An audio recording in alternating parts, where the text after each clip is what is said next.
بسم الله الرحمن الرحيم.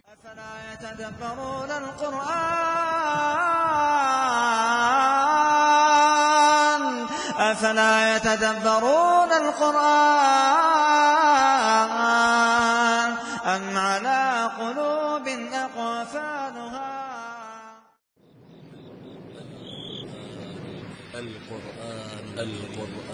القرآن الكريم كتاب أنزلناه إليك مبارك ليدبروا آياته وليتذكر أولو الألباب.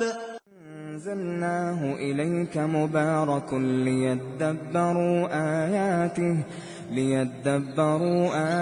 نازل کی ہے بابرکت ہے تاکہ لوگ اس کی آیتوں میں غور کریں. بسم الله الرحمن الرحيم. الف لام میم ذلك الكتاب لا ريب فيه هدى للمتقين الذين يؤمنون بالغيب ويقيمون الصلاة ومما رزقناهم ينفقون والذين يؤمنون بما أنزل إليك وما أنزل من قبلك وبالآخرة هم يوقنون.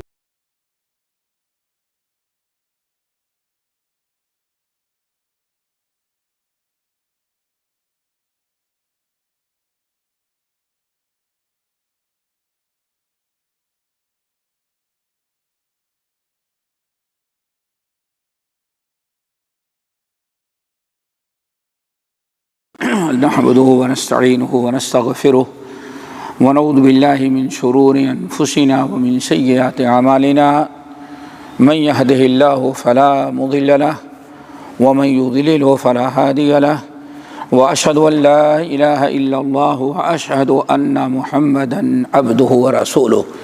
يا أيها الذين آمنوا اتقوا الله حق تقاته ولا تموتن إلا وأنتم مسلمون. يا أيها الناس اعبدوا ربكم الذي خلقكم من نفس واحدة وخلق منها زوجها وبث منهما رجالا كثيرا ونساء واتقوا الله الذي تساءلون به والأرحام إن الله كان عليكم رقيبا. يا أيها الذين آمنوا اتقوا الله وقولوا قولا سديدا يصلح لكم أعمالكم ويغفر لكم ذنوبكم ومن يطع الله ورسوله فقد فاز فوزا عظيما. أما بعد فإن خير الحديث كتاب الله وخير الهدي هدي محمد صلى الله عليه وسلم وشر الأمور محدثاتها وكل محدثة بدعة وكل بدعة ضلالة وكل ضلالة في النار. فأعوذ بالله السميع العليم من الشيطان الرجيم. بسم الله الرحمن الرحيم. الذين يأكلون الربا لا يقومون إلا كما يقوم الذي يتخبطه الشيطان من المس ذلك بأنهم قالوا إنما البيع مثل الربا وأحل الله البيع وحرم الربا فمن جاءه موعظة من ربه فانتهى فله ما سلف وأمره إلى الله ومن عاد فأولئك أصحاب النار هم فيها خالدون. محترم حضرات، دینی بھائیوں بہنوں اور اس تفسیر کے درس میں شریک ہونے والے تمام ساتھیوں، جو آیت میں نے تلاوت کی ہے 275، اس کے بعد 221 یعنی تقریباً یہ 6 آیات جو ہیں، ان میں سود، ربا جس کو کہتے ہیں سود، اور اس کے احکام، اس کی مذمت بیان کی ہے. سود کے متعلق چند چیزیں یاد رکھیں۔ ایک تو یہ ہے کہ جاہلیت میں سود عام تھا، سودی کو انٹرسٹ بولتے ہیں، یہ سود بالکل عام تھا، ربا۔ سارے لوگ سود لیتے دیتے تھے، اور خاص طور سے دو قسم کے سود رائج تھے، اس کو پہلے سمجھیں، چونکہ آج بہت گول مول کر دیا جاتا ہے۔ ایک تو سود وہ تھا جو کوئی غریب مسکین بے سہارا مجبور ہو کر کے کسی مالدار سے قرضہ لیتا اور سود پر پیسہ لوٹاتا تھا۔ جیسے ہمارے ہاں بر صغیر میں بنیا مشہور تھے، اس سلسلے اس کام میں ہندو بنیا جو ہیں وہ مشہور تھے، اور آج بھی ان کے ہاں بہت ساری قومیں ابھی ہندوستان میں ایسے ہیں کہ شوہر اگر بیوی سے ادھار لے گا تو بھی قرضے ہی بھر دے گی۔ بیٹا کہتے ہمیں بزنس کرنا ہے، ذرا پیسہ دے دے، باپ کہے گا بھلے کتنا سود دے گا، تو اس پر بھی سود مقرر کر لیتے ہیں، تب دیتے ہیں۔ یعنی اپنے باپ، اپنے عزیز و اقارب رشتے داروں کو بھی، یعنی اپنی بیوی اور بچے کو بھی نہیں چھوڑتے، باپ کو دیں گے تو پہلے طے کر کتنا دے گا، تو یہ اس کو بنیا سود کہتے ہیں، اور بادلہ کو مڑواری سود، یا یوں سمجھیں کہ انسان اپنی ضرورت کے لیے جو غریب کسی مالدار سے لے، ایک سود تو یہ تھا۔ دوسرا سود جو تھا استثمار کے لیے، یہی لوگ آج بتاتے نہیں۔ استثمار اپنے کاروبار اور بزنس کو بڑھانے کے لیے، یہ دونوں قسم کے سود جاہلیت میں رائج تھے۔ جاہلیت سے مراد رسول اللہ صلی اللہ علیہ وسلم اسلام اور شریعت لے کر کے آئے، قرآن کا نزول ہوا، تو اس وقت یہ دو قسم کے سود رائج تھے، اور آج بھی تقریباً یہی دو قسم کے سود بڑھے ہیں۔ مثلاً جہاں غریب لوگ سود لیتے دیتے تھے، وہاں مالدار لوگ بھی خوب سود پر پیسہ دیتے تھے، جن میں ایک مالداروں میں جو لوگ سود پر غریبوں کو پیسہ دیتے تھے، بزنس کرنے والے کاروباری لوگوں کو، ان میں ایک حضرت عباس بن عبد المطلب رضی اللہ تعالی عنہ تھے، نبی علیہ السلام کے سگے چچا، صاحب مال جو لوگوں کو سود پر لین دین کرتے تھے، ان میں ایک کون تھے مشہور، سود مشہور ہے حضرت عباس بن عبد المطلب کا۔ فتح مکہ کے موقع پر اسلام نے کلی طور پر سود کی حرمت کا اعلان کیا۔ پھر اللہ نے یہ نہیں بتایا کہ فلاں سود غریبوں کو والا حرام ہے اور مالدار جو بزنس کے لیے فری زون میں کاروبار کرنے کے لیے جو سود لے وہ حلال ہے، نہیں کہا۔ اللہ نے فرمایا سب حرام ہے، اور غالباً اسی لیے نبی علیہ السلام چونکہ آپ کے چچا عباس بن عبد المطلب رضی اللہ تعالی عنہ،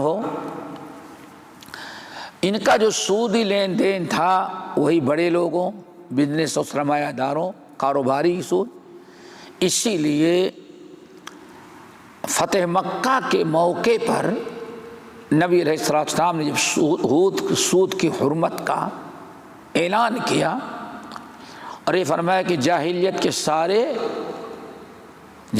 کے ساری بری رسمیں اور غلط چیزوں کو ہم نے تحت قدمی ہاتین، آج میں نے اپنے قدم و طریق کچل دیا، روت دیا، یعنی خاتمہ کر دیا۔ پھر ان میں دو چیزوں کا خاص طور تذکرہ کیا، وہ بھی اپنوں کا، کسی اور کا نہیں۔ نمبر ایک، نبی علیہ السلام کے خاندان کا ایک بچہ گیا تھا، جیسے عرب میں دستور تھا کہ عورتیں شہر کے لوگ دودھ پلانے کے لیے اپنے بچوں کو کہاں بھیج دیتے تھے؟ دیہات میں۔ تو نبی علیہ السلام کے خاندانی قرابت داروں میں ایک بچہ گیا، جس قبیلے کی عورت ان کو دودھ پلاتی تھی، دوسرے دشمن قبیلے نے حملہ کیا، جو قتل عام کیا، تو اس میں نبی علیہ السلام کے قرابت دار بھی قتل کر دیے گئے۔ اب ان کا خون باقی تھا، جاہلیت میں خون کا بدلہ خون، اور آدمی قاتل نہیں ملتا تو یہ تھا کہ ہمارے آدمی کو قتل کیا ہے، ان میں سے کسی کے آدمی کو ہم بھی قتل کریں گے، قاتل کے بدلے قاتل کا ہونا ضروری نہیں تھا۔ ایک تو یہ، نمبر 2 سود۔ تو ان دونوں گناہوں کے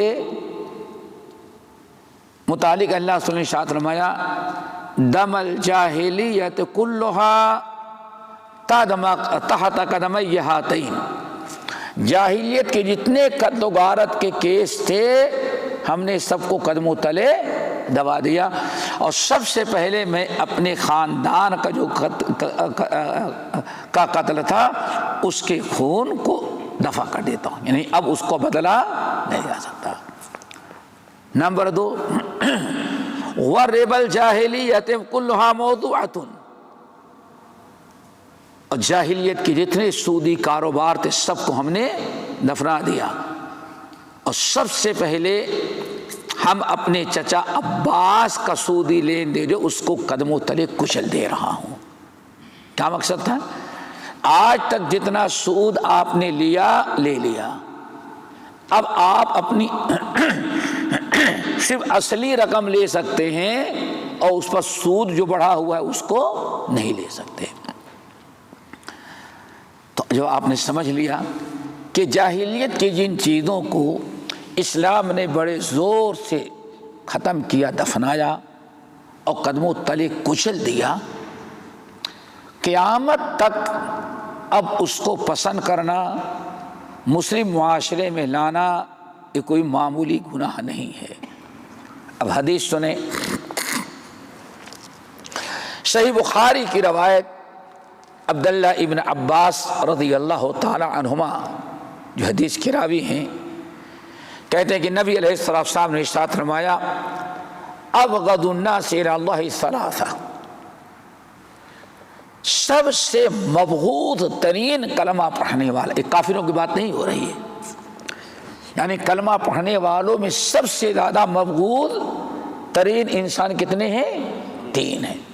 ابغض الناس، سب سے زیادہ اللہ تعالیٰ جن سے نفرت کرتا ہے، جن پر اللہ تعالیٰ اپنا غیظ و غضب نازل کرتا ہے، وہ 3 ہیں۔ نمبر 1 ملحد فی الحرم، ملحد فی الحرم، حرم کے اندر الحاد اور بے دینی پھیلانے والا، حدود حرم میں جس کو اللہ نے بلد امین، بلد حرام قرار دیا، جہاں ہر چیز کی جان مال محفوظ رکھے، 5 قسم کے جانور سانپ بچھو جیسے ہیں، باقی وہاں کے درخت کو بھی کاٹا نہیں جائے گا، درخت کو بھی توڑا نہیں جائے گا۔ اللہ کے رسول نے ارشاد فرمایا اب اگر کوئی انسان اللہ تعالیٰ نے اس کو دین سے توحید سے نوازا، مکے کو ہر قسم کی حرام کاری برائیوں سے بچا لیا، اب دوبارہ کوئی ملحد فی الحرم، حرم کے اندر اب کوئی دوبارہ ان برائی اور بے دینی پھیلانے کی کوشش کرے گا تو اس سے زیادہ مبغوض ترین انسان اللہ تعالیٰ کرے دے کوئی دوسرا نہیں ہوتا۔ ہو گیا پہلا انسان کون؟ جو حرم کے اندر اپنے اخلاق، اپنے کردار، اپنے اعمال، گفتار، کردار کے ذریعے یا کسی مشین کے ذریعے نہیں سمجھے۔ آج تو برائی آپ گھر بیٹھے بیٹھے کہیں پھیلا سکتے ہیں نا، ٹی وی VCR, موبائل. جو شخص حرم کے اندر الحاد اور بے دینی پھیلانے کی کوشش کرے گا سب سے زیادہ مبغوض ترین انسان ہوگا. قرآن پاک کی آیت وَمَن يُرِدْ فِيهِ بِإِلْحَادٍ وَظُلْمٍ. اب حرم کے اندر جو برائی کرنا تو دور کی بات ہے، وَمَن يُرِدْ جو برائی پھیلانے کی کوشش اور نیت اور ارادہ کرے گا اس کو بھی اللہ دردناک عذاب دیں گے. پہلی چیز. دوسری چیز مبتغٍ فی الاسلام سنت الجاہلیہ. اب حرم سے باہر، یہ دوسری چیز جو ہے اس کا حرم سے کوئی تعلق نہیں، اس کا تعلق اسلام سے. مبتغٍ فی الاسلام سنت الجاہلیہ. اسلام نے جن برائیوں کو، جن چیزوں کو دنیا سے ختم کیا ہے، جو منکرات، جو برائیاں، حرام کاریاں، فحش، بے حیائیاں دنیا میں عام تھیں اور اسلام نے ان کی مخالفت کی، مٹایا. اور پورے 23 سال کی زندگی میں ہم اپنے ساتھیوں کے ساتھ مل کر کے ان کا قلعہ کما کیا. اس میں ہجرت بھی کرنی پڑی، جہاد بھی کرنے پڑے، کتنے ساتھیوں کو شہید بھی ہونا پڑا. اب انہی برائیوں کو، جن برائیوں کی مٹانے کی اتنی کوشش کی اور اللہ نے مٹایا، اب دوبارہ ان کو پسند کرنے والا دنیا میں وَمَن يَبْتَغِ فی الاسلام سنت الجاہلیہ. جو انسان دوبارہ ان جاہلیت کی چیزوں کو دوبارہ اسلام میں لانے کی کوشش کرے گا. اب یہاں ایک چیز یاد رکھیں، بہت اہم چیز ہے. برائیاں کرنے والے دو قسم کے لوگ ہوتے ہیں. ایک تو برائی کرنے والا ہوتا ہے، برائی پھیلانے والا ہوتا ہے، اور دوسرا کرتا تو کچھ نہیں لیکن اچھا سمجھتا ہے، پسند کرتا ہے. کیا یہ چیزیں اگر ہمارے معاشرے میں آ جائیں تو بہت اچھا ہوگا؟ فرق محسوس ہوا؟ ایک ہے برائی کرنے والا اور دوسرا برائی کرتا نہیں لیکن پسند کرتا ہے. کاش یہ چیزیں ہمارے معاشرے میں بھی آ جائیں. اتنا ہی چاہتا، پسند کرتا ہے، کرتا نہیں، کرنے کا موقع ہی نہیں ہے. حکومت رسی ٹائٹ کی ہوگی، مسلم محلہ ہے، مسلمان ذرا سخت ہیں لیکن مجبور ہے، لیکن پسند وہی کرتا ہے. کیا خیال ایسے لوگ ہوتے ہی نہیں ہوتے؟ تو یہ دو گناہ جو آپ نے سنا، پہلا گناہ ملحد فی الحرم، حرم کے اندر بے دینی پھیلانے والا، ٹھیک ہے نا. اور قرآن نے کیا کہا؟ وَمَن يُرِدْ فِيهِ بِإِلْحَادٍ. حرم کے اندر جو برائی کا ارادہ بھی کرے گا، چاہے کر سکا یا نہ کر سکے. وَمَن يُرِدْ، اس جملہ وَمَن يُرِدْ، جو کوشش کرتا ہے اور ارادہ رکھتا ہے، چاہے کامیاب ہو یا کامیاب نہ ہو، اللہ نے اس کو بھی دردناک عذاب ہم دیں گے.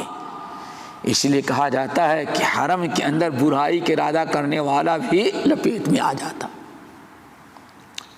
دوسری چیز کیا تھی؟ مبتغٍ فی الاسلام سنت الجاہلیہ.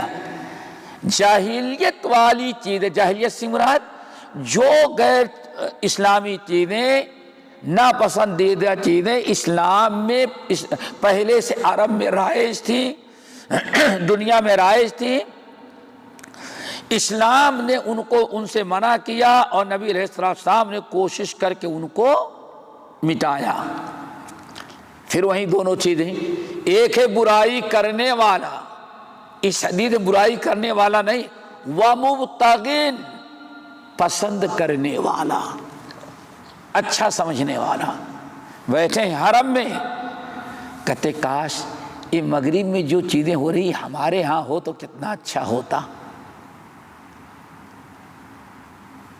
حرم میں ہے، لیکن جو چیزیں دیکھتا ہے دنیا کے آخری کنارے آسٹریلیا کے اندر ایسٹ میں بڑی اچھی لگتی ہیں، کہتا ہے کہ یہ ہو تو بڑا اچھا ہے، کیا نہیں بس تمنا اور ارادہ۔ وَمُبْتَغٍ فِي الْإِسْلَامِ کرتا نہیں، صرف پسند کرنے والے کو تو پتہ نہیں کتنا بڑا گناہ ہوگا۔ یہاں حرم اسلام کے اندر، مسلم معاشرے میں، مسلم سوسائٹی کے اندر کسی ایسی چیز کو دوبارہ آنا اچھا سمجھتا ہے، پسند کرتا ہے جس کو اسلام نے مٹایا ہے۔ کیا خیال ہے یہ دوسرا انسان کون ہے جو اللہ تعالیٰ کو سب سے زیادہ مبغوض اور ناپسند ہے، جس سے اللہ سب سے زیادہ غضبناک اور غصہ ہوتا ہے؟ اب آپ بتائیے، دو ایک مثالیں دیں۔ سب سے یعنی جاہلیت میں بہت ساری جو چیزیں رائج تھیں، غور سے چاہے عقیدے سے متعلق ہوں، عقیدہ آپ دیکھ لیں، بت پرستی تھی کہ نہیں تھی؟ کیا قبروں کا سجدہ نہیں کیا جا رہا تھا؟ کیوں نہیں کیا جا رہا تھا؟ اب چھوڑ دیں، عرب کو چھوڑ دیں، دنیا میں نبی علیہ السلام مدینہ طیبہ میں ہجرت کر کے آئے اور 10 سال آپ نے زندگی گزاری۔ وفات کے وقت آپ کیا فرما رہے تھے؟ جب ازواج مطہرات بیٹھی ہوئی ہیں اور عورتوں نے حفصہ کا تذکرہ کیا، حفصہ کا تذکرہ نہیں کیا نا، اور وہاں بڑی بڑی اچھی قبروں کا، لیکن اچھی بہت ہے کہ ہمارے یہاں پاکستان انڈیا کا درگاہیں اتنی اونچی نہیں تھیں، وہاں تو مسجد بھی فیل ہو جاتی ہے درگاہ کے سامنے، درگاہیں اونچی بڑی، اور مسجد تو صرف 5 مرتبہ کھلتی ہے، وہ تو ماشاءاللہ، اور مسجد میں صرف بوڑھے ایسے دیندار آتے ہیں جن کو لوگ پاگل سمجھتے ہیں، وہاں تو سب جاتے ہیں۔ کیا خیال ہے آپ کا؟ وہاں سب جاتے ہیں ماشاءاللہ۔ نبی علیہ السلام نے کیا فرمایا؟ لعن اللہ الیہود والنصارى اتخذوا قبور انبیائہم وصالحیہم مساجدا۔ اللہ لعنت بھیجے، برباد کر دے جس قوم کے بارے میں اللہ رسول کی بربادی ہو، وہ کبھی پنپ سکتی ہے؟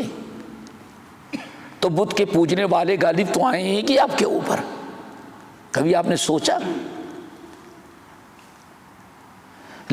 جس پر اللہ رسول لعنت اللہ کی بھیج دیں تو کیا کرے، وہ کبھی پنپ سکتا ہے؟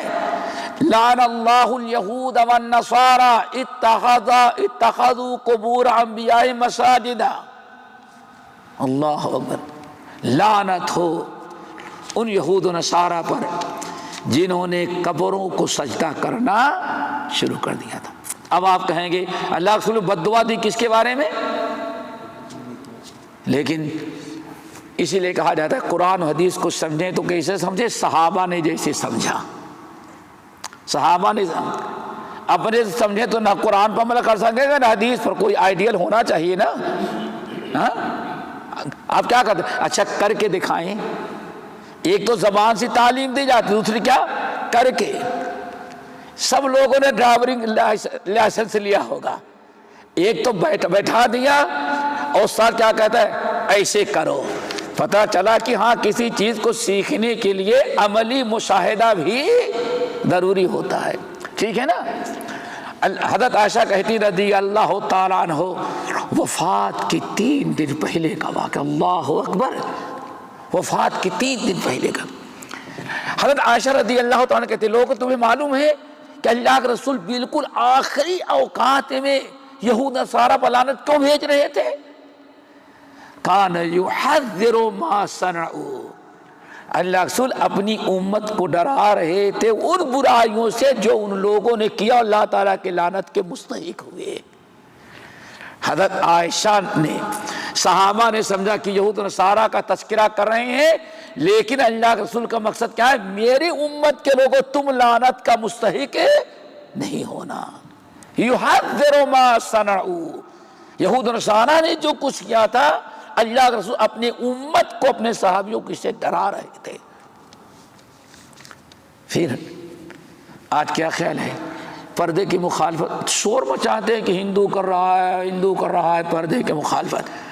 اپنے مرضی سے بے پردہ ہو جائے تو کسی کو اعتراض نہیں، کسی مولانا صاحب کا فتویٰ نہیں، کبھی پردے کے خلاف احتجاج نہیں ہوگا۔ اور اگر کوئی ہندو کہتے ہمارے کالج بغیر نقاب کا نہیں آنا، او دیکھو ماشاءاللہ جو ہندوستان کا سب سے بڑا شرابی ہوگا، وہ بھی جوش میں آ جائے گا، ہم اسلام۔ اب کیا بتائیں، سوچو، یہ تو پردے کو اب ہے، اس سے پہلے کس نے پردے سے منع کیا جو عورتیں بے پردہ ہو گئیں؟ کیا نقاب آج تک کیا کسی غیر مسلم ملک میں نقاب جلایا گیا کہ نہیں ہم آزادی چاہتے ہیں؟ آج سے 50 سال قبل یا کچھ کم، مسلم ملک میں سب سے بڑا جو چودہ تھا میدان پر، مسلمان کلمہ گو عورت اعلان کر ہمیں پردہ نہیں چاہیے، ہمیں آزادی چاہیے، اور ملک کے سب سے بڑے گراؤنڈ میں آ کر کے اپنا نقاب کو اتارا اور کہا میں نے آج سے ایک نقاب کو دفنا دیا۔ سب جانتے ہیں کس نے کیا ہے، کسی کافر کی جرات نہیں ہوئی۔ یہ راستہ کس نے دکھلایا ہے؟ مسلمان۔ ایک انسان اگر اپنے گھر میں بیوی پردہ کرتی ہے، بیٹی پردہ کرتی ہے، اگر اس کو ناگوار گزرتا ہے، پسند نہیں آتا، تو اس لعنت کا مستحق ہو رہا ہے۔ وَمُبْتَغٍ فِي الْإِسْلَامِ سُنَّةً، اللہ نے ازواج مطہرات کو خطاب کیا، وَلَا تَبَرَّجْنَ تَبَرُّجَ الْجَاهِلِيَّةِ الْأُولَى، گھر سے باہر نکلو ضرورت کے لیے، اسلام نے اجازت دی ہے، لیکن جاہلیت میں جیسے پہلے بے پردہ نکلتی تھی اب ایسے باہر نہ جاؤ۔ تو اسلام نے ساری چیزیں جو مٹائی ہیں اتنی قربانیاں دے کر کے، اللہ فرماتے ہیں ان چیزوں کو دوبارہ مسلم معاشرے میں کوئی مسلمان پسند کرے۔ اللہ تعالیٰ سے دعا کرو ہمیں اس لعنتی چیز سے بچائے۔ دو مثالیں میں نے دیا، اور انہی چیزوں میں سے جو بھی موضوع سخن ہے، جن چیزوں کو جاہلیت کی جن چیزوں کو مٹایا تھا، ہم نے کہا سود کو بھی مٹایا تھا، قدم التلے رونت دیا تھا۔ اب اگر کوئی دوبارہ سود کے لیے کوشش کرے اور اتنے علماء سو کے اتنے موٹے فتاوے نیٹ سے نکالے اور فتویٰ دینے والے کے چہرے پر داڑھی بھی نہیں، سمجھ گئے نا، اسلامی لباس بھی نہیں، دور سے غیر مسلم لگتا ہے، اب ایسے اتنے کا اسکالر کی بات نہیں، علماء ربانی، تمہارا العلماء ورثۃ الانبیاء، ان علماء کا فتاویٰ دکھاؤ۔ میرے بھائی، یہ سود بھی وہی لعنت ہے جس کو اسلام نے مٹایا تھا۔ اب اگر کوئی دنیا میں مسلم معاشرے میں سود کو عام کرنا یا سود لینا پسند کرتا ہے کسی ہیلے بہانے کے ساتھ، تو گویا کہ مبتغٍ فی الاسلام سنتاً ابغض الناس ہوگا، ابغض الناس ہے، جس سے اللہ تعالیٰ بے انتہا نفرت کرتے ہیں۔ اور کتنے کے تعویل، ہمارے ایک ساتھی مدینہ یونیورسٹی کے فاضل ہیں، ہمارے یہاں دائی تھے، کہتے ایک مرتبہ میں گیا انڈیا، تو کمپنی والوں کو پتہ چلا کہ آیا ہے سعودیہ سے، 2-4 ایجنٹ آ گئے، پھر کتنے بچے ہیں؟ اتنے بچے ہیں۔ کتنی بچیاں ہیں؟ اتنے بچے ہیں۔ اچھا کتنے دن سے ہیں؟ 20 سال ہو گئے۔ کچھ بیلنس ہے آپ کے پاس؟ نہیں، بیلنس تو نہیں ہے۔ اب آپ بتائیں، ہماری کمپنی نے کیا پرپوزل کیا کہتے ہیں، کچھ بولتے ہیں نا، ہاں دیا، پیش کیا ہے انسانیت کے۔ آپ بتائیں، بچوں کو پڑھانا تو ضروری ہے، بیٹیوں کو جہیز دینا بھی ضروری ہے، آخر آج تک کچھ پیسہ نہیں، 2 سال کے بعد نوکری ختم ہوئی، آپ مر گئے تو بچوں کا کیا ہوگا؟ یہ ساری انسانی ضروریات کو سامنے رکھتے ہوئے ہم نے ایک کمپنی قائم کہ آپ لائف انشورنس کروا لیں تاکہ کوئی ٹینشن بعد میں باقی نہ رہ جائے. اور کم وقت آج تک وہ کھانے لگ کہ بھوکا مر رہا ہے کمپنی کا ٹیچر. کیسے تو کہنے کے نے انکار کیا، لیکن سوچا کہ آسامی کیا ہے کہ بڑا ہے نا، اسے کہتے دوسرے دن لکھنؤ سے اسپیشل کمپنی کا مینیجر آیا میرے پاس اور کہا کہ رات کو بیٹھا تو اذان فجر تک لائف انشورنس کے اتنے فضائل بیان کیے، کہا نہ تو اتنا صدقات کے اور خیرات کے فضائل قرآن میں نہ اتنی فضیلت حدیث میں ملے گی، جتنے فضائل اس نے بیان کر دیا. ضرور میرے بھائی یہ ایک نہایت خطر. ان الذين يحبون ان تشيع الفاحشة في الذين آمنوا عذاب علیم، دردناک عذاب ہے جو مسلم معاشرے میں بے حیائی اور جاہلیت کی مٹائی ہوئی چیزوں کو دوبارہ پسند کرتا. رب العالمین ایک ہی جملہ استعمال ہے، افحکم الجاہلیت یبغون، جاہلیت کی چیزیں مسلمان ہونے کے بعد بھی تم پسند کرتے ہو.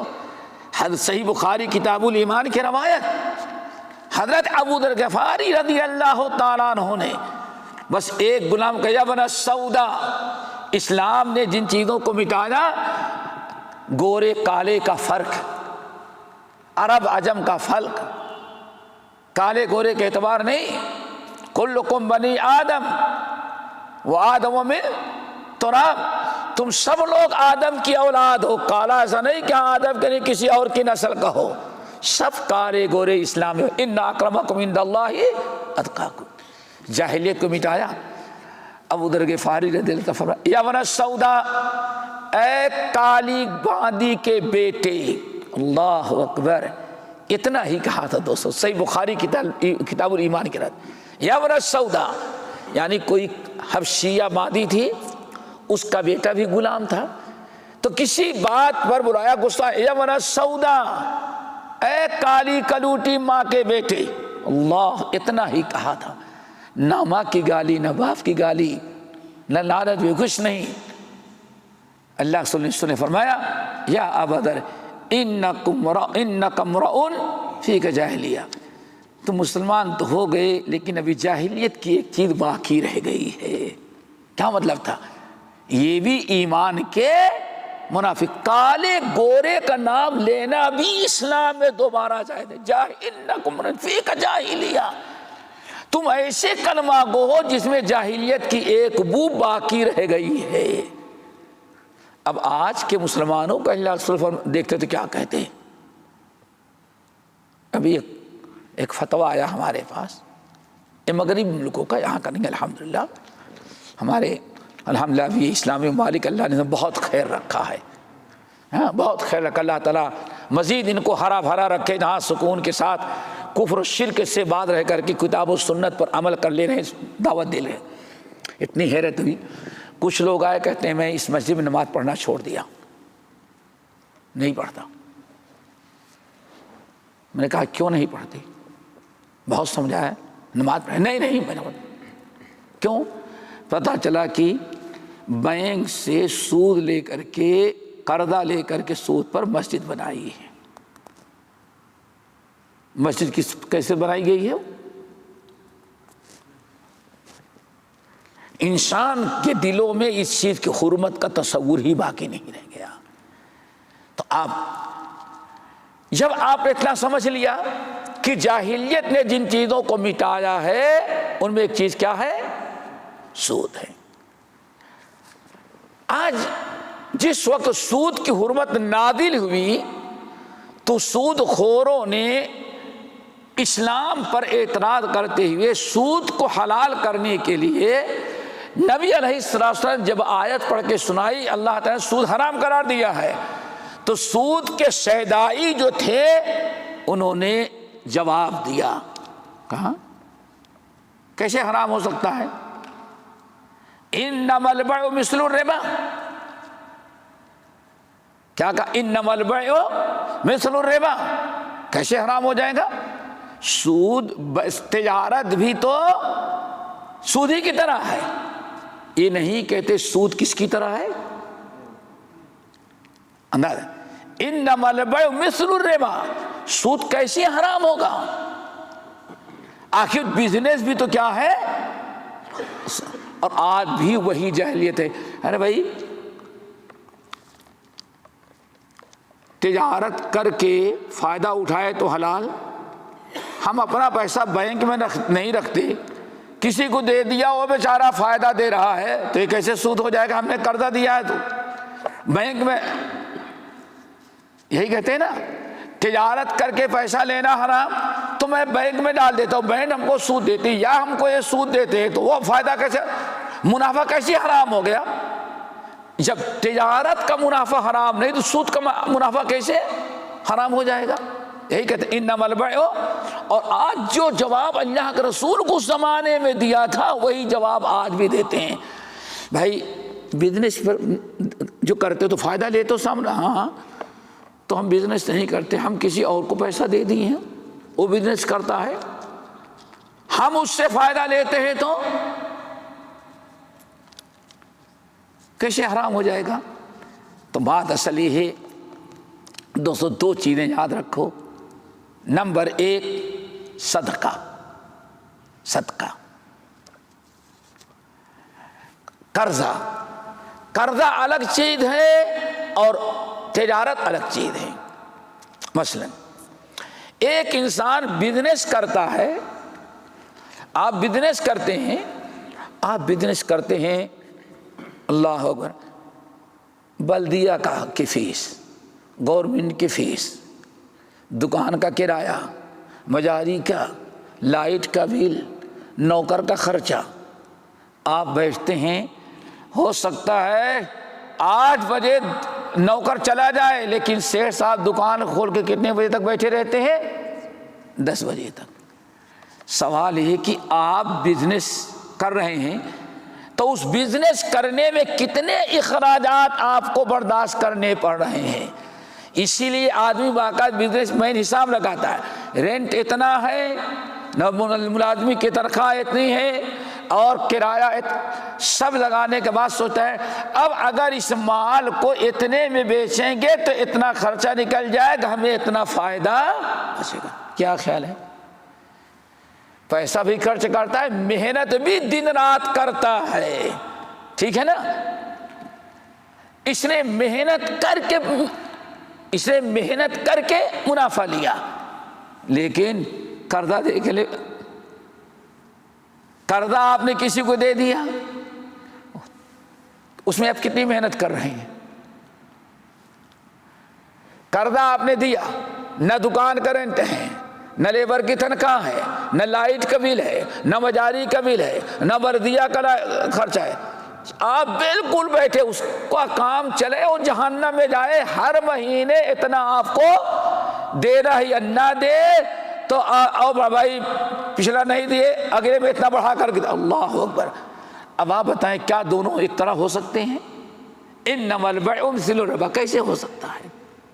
پھر آپ قرضہ جو دے رہے ہیں آپ نے کتنا اپنا خسارہ کیا.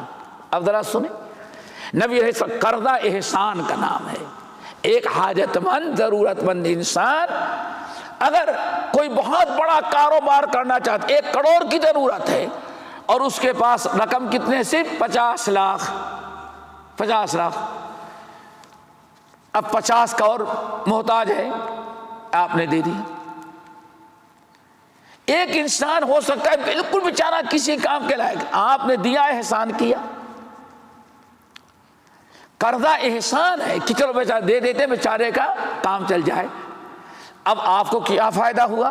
اب ذرا سنیں، اگر آپ نے قرضہ دیا قرضے کی نیت سے تو الحمدللہ اللہ تعالیٰ کیا فرمایا؟ کل قرض صدقۃ. اے ایمان والو، میرے صحابیوں امتیوں، اگر کسی کو تم نے قرضہ دیا اپنے بھائی کی مدد کے لیے تو یہ تمہیں صدقے کا ثواب ہوتا ہے. کیا ہوتا ہے؟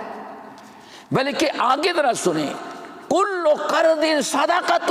ہر صدقہ، ہر قرضہ جو تم نے کسی مسلمان بھائی کی مدد کے لیے، ضرورت کے لیے، پریشانی دور کرنے کے لیے قرضہ دیا تو اس پر کچھ لے لو نہیں. کیوں؟ اللہ اس سے بہت بڑھا کر کے دے رہا ہے اور تمہیں صدقہ کرنے کا ثواب مل رہا ہے۔ وہ بھی کیسا ثواب؟ اب ذرا سنیں۔ حضرت بریدہ رضی اللہ تعالی عنہ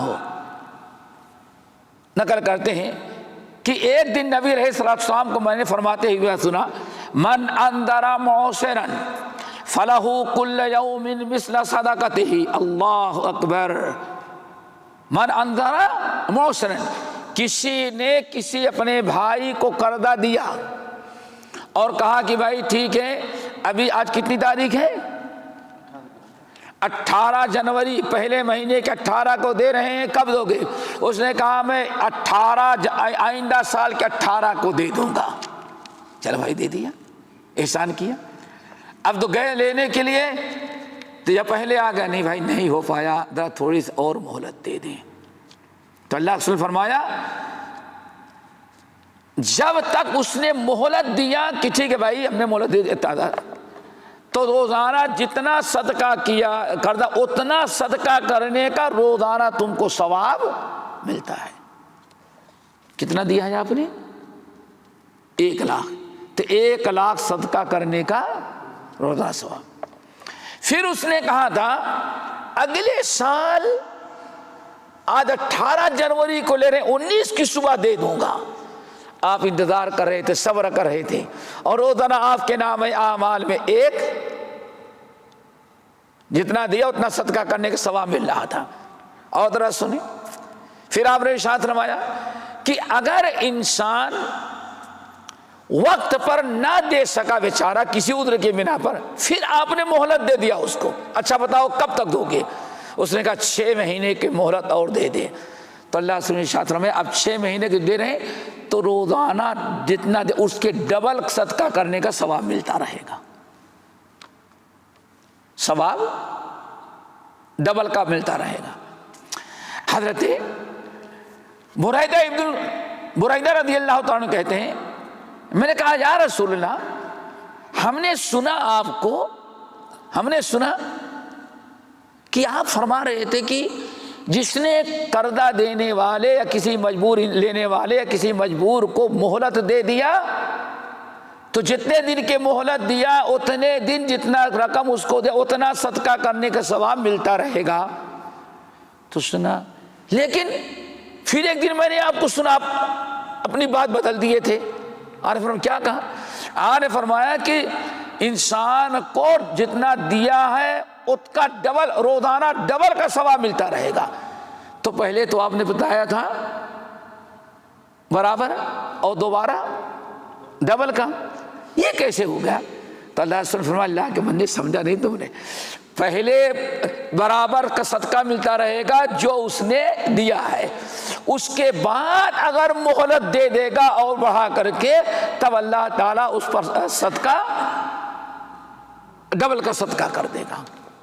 ذرا سوچیں، صدقہ ہے میرے بھائیو، قرضہ ہے اجر و ثواب، کس کے لیے ہے؟ احسان ہے، احسان ہے، احسان ہے، بھلائی ہے۔ اسی لیے اللہ تعالیٰ نے قرضہ دینے والے کو برابر دینے کے برابر صدقہ کا اجر و ثواب دیتا ہے۔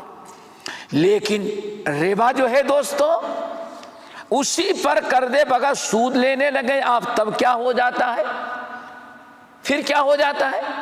یہ اس لیے بتا دے رہا ہوں، آج بھی بہت سارے لوگ کہتے ہیں بھائی آخر ہم اپنا بزنس کرتے تو فائدہ لینا حلال تھا، ہم نے اس کو دے دیا بزنس کرو بھائی، تم بزنس قرضہ دے دیا بزنس کرو، اور ہر سال مجھے 1 لاکھ پر 2000 بڑھا کر کے دیتے جانا۔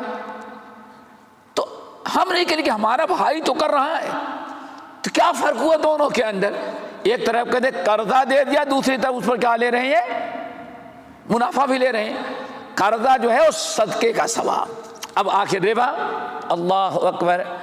حضرت عبداللہ ابن مسعود رضی اللہ تعالی عنہ، بڑی عجیب سی حدیث ہے، کہتے ہیں کہ نبی علیہ السلام کو ہم نے فرماتے ہوئے سنا، حدیث مسند احمد اور حاکم کی ہے۔ اللہ اکبر، اللہ ہم سب کو توفیق دے۔ آپ نے الربا 70 بابا، بابن والشرک مثل ذالک، اے لوگوں سود کے 70 درجے ہیں. کتنے؟ اللہ، صدقے کے تو دو درجے بتائے نا. قرضہ پر نفع کا کتنا، اور سود کے کتنے دروازے ہیں، درجے؟ الربا 70 بابا، سود کے 70 دروازے ہیں. آگے ذرا سنیں،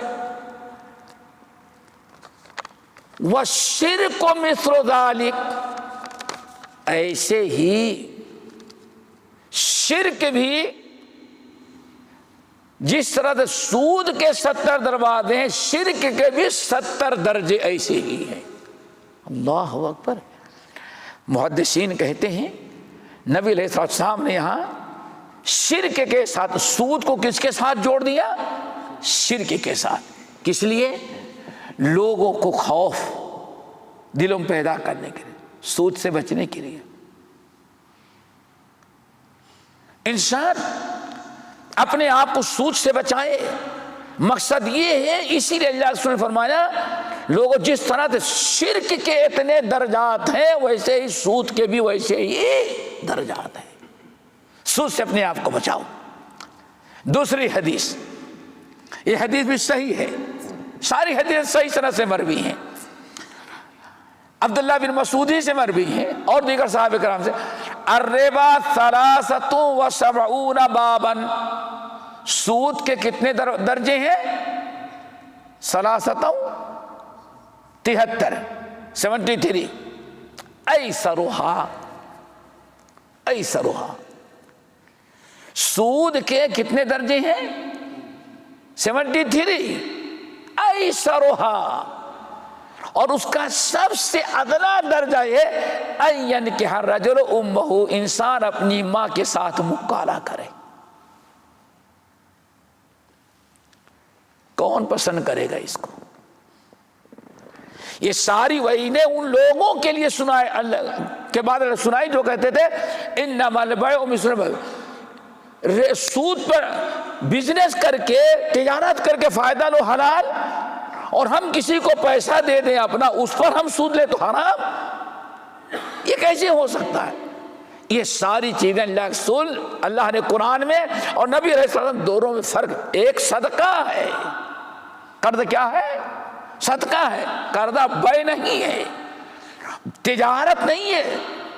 تجارت کو جو انسان فائدہ لیتا ہے، اپنا خرچہ نکالتا ہے، محنت کرتا ہے، کوشش کرتا ہے، بھاگ دوڑ کرتا ہے، ہزاروں قسم کے اخراجات برداشت کرتا ہے.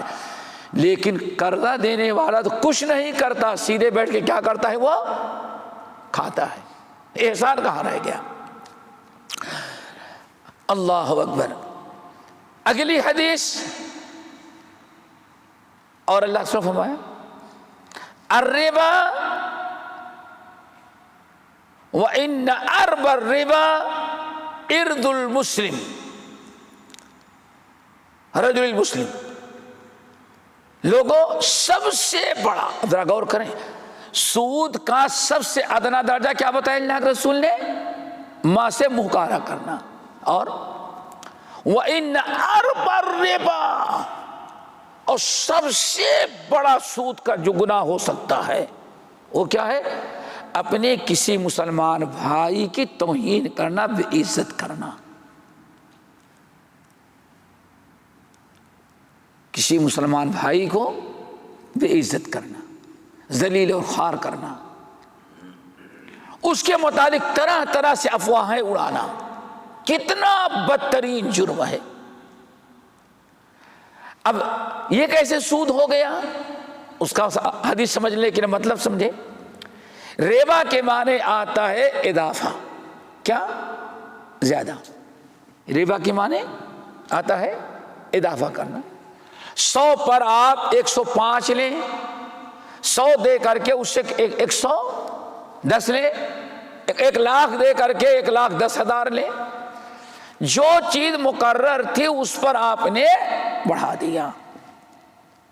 اس کو کیا کہتے ہیں؟ سود. سب سے بڑا ربا، سود کا سب سے ادنا درجہ کتنا بڑا جرم؟ جتنا ماں سے حرام کاری کرنا، اور سب سے بڑا مسلمان بھائی کو بے عزت کرنا، یہ کیسے سود ہو گیا؟ یہ ساری چیزیں کیسے سود ہو جاتی ہیں؟ جب سود کا مطلب آپ نے سمجھے، سود ربا کہتے ہیں مقررہ چیز سے متعینہ چیز سے زیادہ لینا، اس کو کیا کہتے ہیں؟ سود کہتے ہیں۔ اب ایک مسلمان ہے، اللہ نے آپ کو اس کی عزت کرنے کا حکم دیا، اس سے کوئی غلطی ہے آپ اس کو معاف کرتے، اس کو سمجھاتے، لیکن معاف کرنے سمجھانے کے بجائے آپ نے باقاعدہ اس کے عیب کو، اس کے برائی کو بے عزت کرنے کے لیے اب اصل مقام جو آپ کا جو تھا اس سے آگے بڑھ گئے۔ آپ کا مقام کیا تھا؟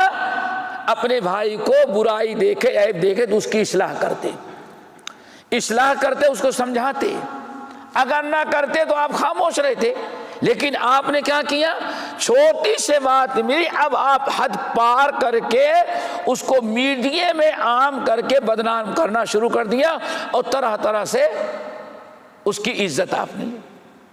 کتنا بدترین جرم ہے، اور سزا ابھی تقریباً دونوں کی یہی ہے۔ سود لینے والا خون کے حوض میں ہوگا، اس سے پہلے حدیث سنے خود میں، اور اپنے مسلمان بھائی کی عیب جوئی کرنے والے فی رضاقت الخبال، آپ نے ساتھ میں جس نے اپنے کسی مسلمان بھائی کو بدنام کرنے کے لیے کوئی عیب نکال کر کے عام کرتا ہے تاکہ اس کو بے عزت کرے، تو اللہ تعالیٰ قیامت کے دن اس کو رضاقت الخبال میں رکھیں گے۔ صحابہ نے پوچھا رسول اللہ رضاقت الخبال کیا ہے؟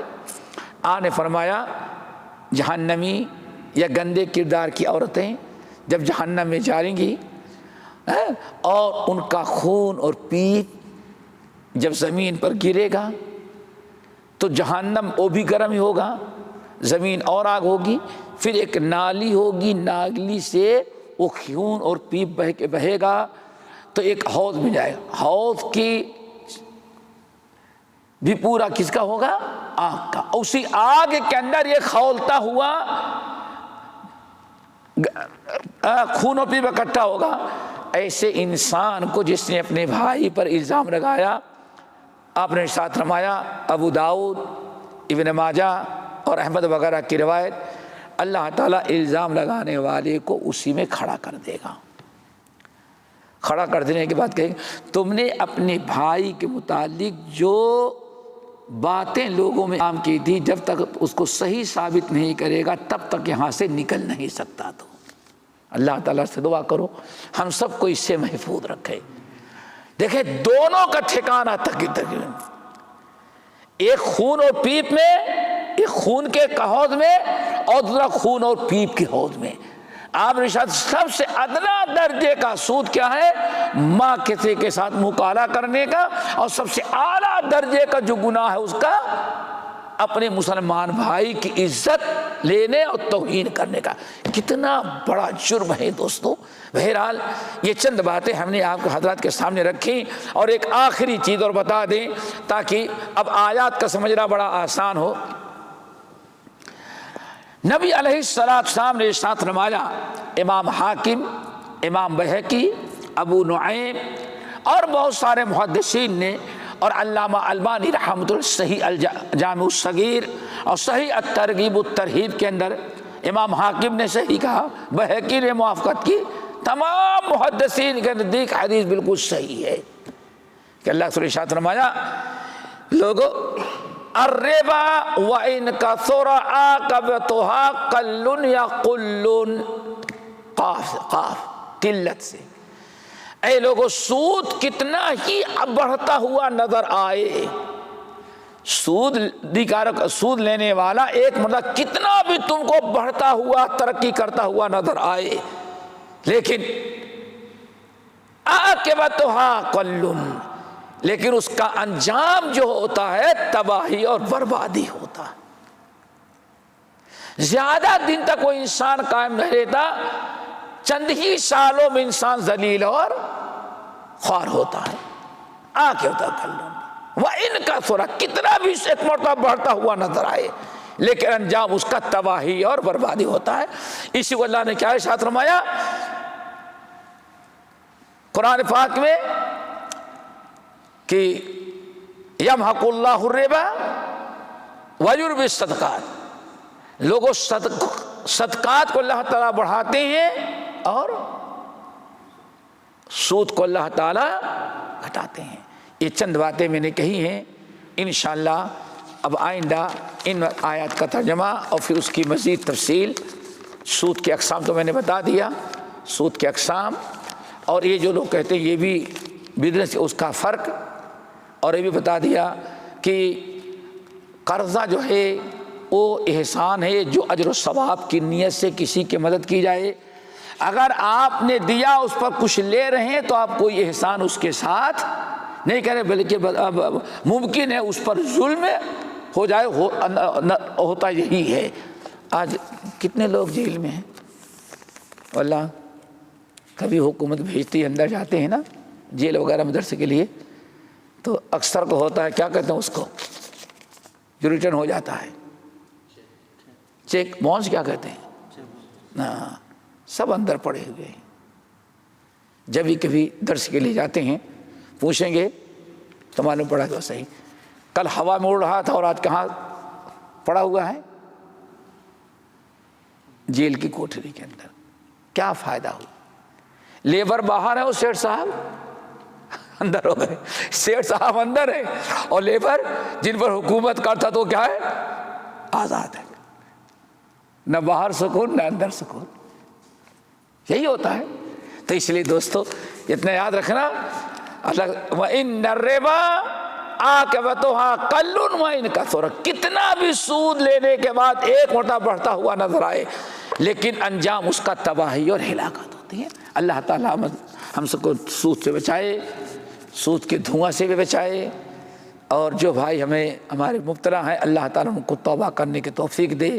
بہت ساری وعیدیں ہیں، انشاءاللہ ان آیات کے تفسیر میں آئیں گی۔ اللہ تعالیٰ ہم سب کو صحت اور عافیت کے ساتھ رزق حلال پر قناعت کرنے کی توفیق دے۔ اقول قولی ھذا واستغفر اللہ من کل ذنب واتوب الیہ۔